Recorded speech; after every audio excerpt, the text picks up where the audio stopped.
안녕하세요, 여러분. 오늘 제가 드릴 질문 하나가 있습니다.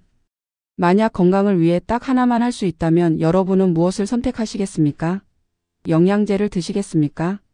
아니면 식단을 바꾸시겠습니까? 운동을 시작하시겠습니까?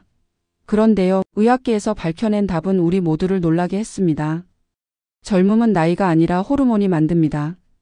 여러분, 우리가 그동안 영양제에 쏟아부은 돈과 시간이 아깝지 않으신가요? 오늘 이 영상 하나면 여러분의 건강 상식이 완전히 바뀔 겁니다. 지금부터 우리 몸속에 숨겨진 100명의 의사, 바로 호르몬 이야기를 시작하겠습니다. 여러분 혹시 아세요? 우리 몸속에는 지금 이 순간에도 100명의 의사가 일하고 있다는 사실을요. 바로 호르몬입니다. 호르몬은 우리 몸의 모든 것을 관리하는 총괄 매니저 같은 존재입니다. 잠을 자게 하고 배고프게 만들고 행복하게 하고 심지어 늙게도 만들고 젊게도 만듭니다. 이 호르몬들을 쉽게 표현하자면 마치 집안을 떠받치는 4개의 기둥과 같습니다. 첫 번째 기둥은 멜라토닌입니다. 이 친구는 우리 몸의 밤을 켜는 스위치 역할을 합니다.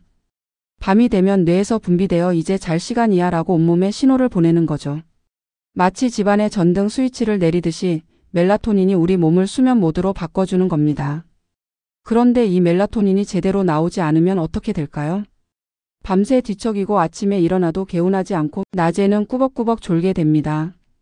특히 50대 이후부터는 이 멜라토닌 분비가 급격히 줄어듭니다. 그래서 나이 들수록 잠이 안 오는 겁니다. 두 번째 기둥은 인슐린입니다. 이 친구는 우리 몸의 혈당의 문지기 역할을 합니다. 밥을 먹으면 혈액 속 당이 올라가는데 인슐린이 마치 문을 열어주는 문지기처럼 이 당을 세포 안으로 안내합니다. 세포라는 방에 당을 집어넣어줘야 우리가 에너지를 쓸 수 있거든요. 그런데 나이가 들면 이 문지기가 힘이 약해집니다. 문을 열려고 해도 세포가 잘 안 열리는 거죠. 이게 바로 당뇨병의 시작입니다. 50대 이후 배가 나오고 혈당이 올라가는 이유가 바로 여기에 있습니다.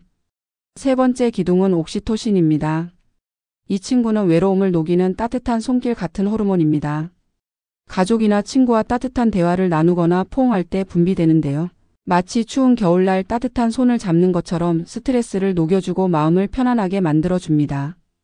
혼자 사시거나 외로움을 많이 느끼시는 어르신들에게 특히 중요한 호르몬이죠. 이 호르몬이 부족하면 우울해지고 의욕이 없어집니다. 네 번째 기둥은 성장 호르몬입니다. 이름만 들으면 아이들에게만 필요한 것 같지만 사실은 어른에게도 아주 중요합니다. 이 친구는 우리 몸의 밤에 일하는 수리공이에요. 낮에는 조용히 있다가 밤에 자는 동안 나타나서 손상된 세포를 고치고 근육을 만들고 지방을 태우는 역할을 합니다. 그런데 50대 이후부터 이 수리공의 수가 절반 이하로 뚝 떨어집니다. 그래서 살이 찌고 근육이 빠지고 피부에 주름이 생기는 겁니다. 그런데 여러분, 이 이야기를 들으면 아마 깜짝 놀라실 겁니다. 의학계에서는 이렇게 말합니다.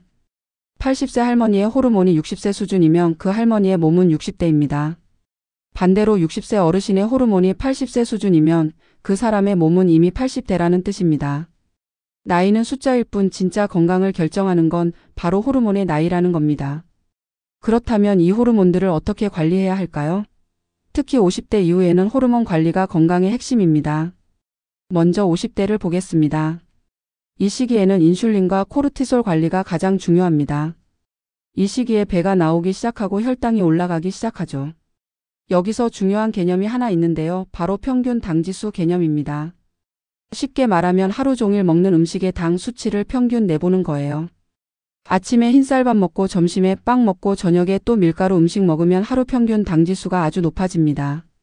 그러면 인슐린이 하루 종일 쉬지 못하고 일하게 되는 거죠. 결국 지쳐서 망가집니다.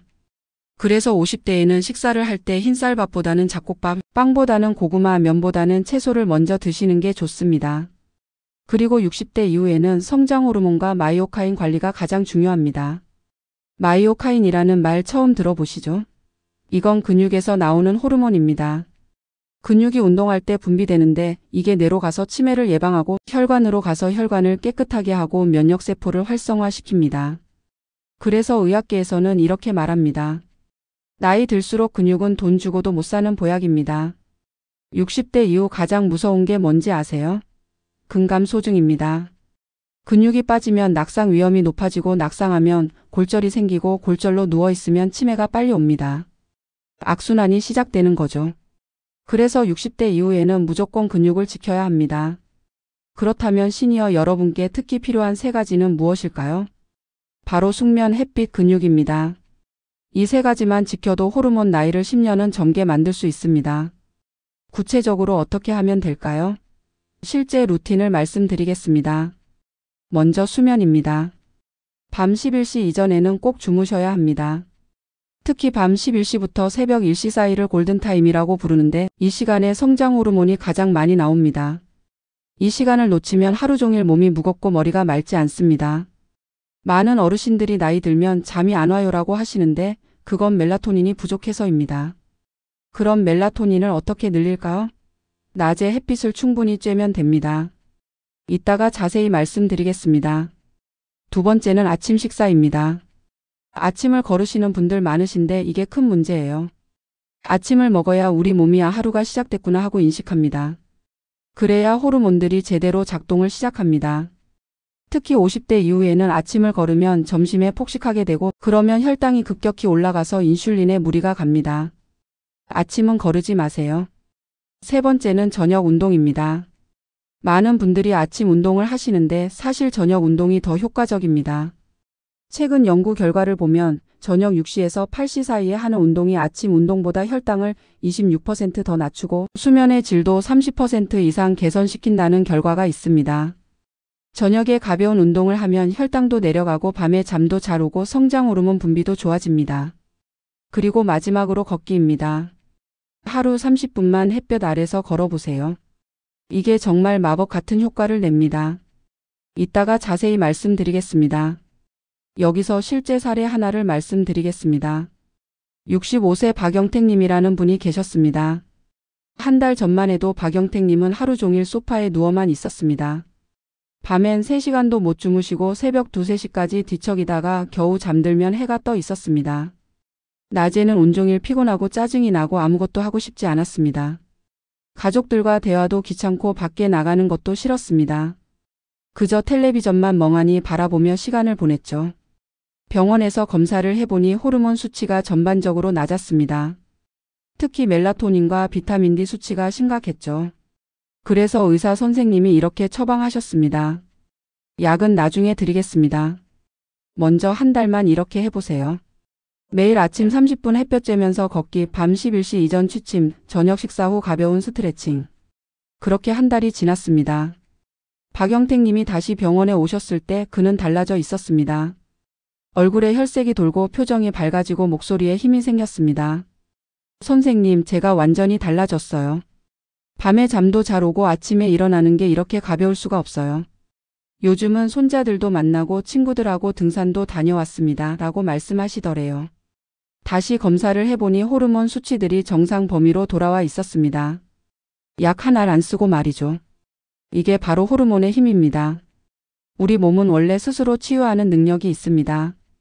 다만 그 능력을 발휘할 수 있는 환경을 만들어줘야 하는 거죠. 그 환경이 바로 올바른 생활 습관입니다. 자, 여기까지 들으시면 이런 질문을 하실 겁니다. 그래서 결론이 뭔데요?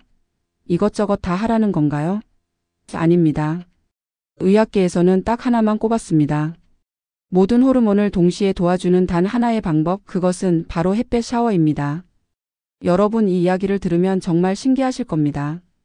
낮에 햇빛을 20분만 쬐면 우리 몸에서 세로토닌이라는 호르몬이 나옵니다. 이 세로토닌은 행복 호르몬이라고 불리는데 기분을 좋게 만들어주죠.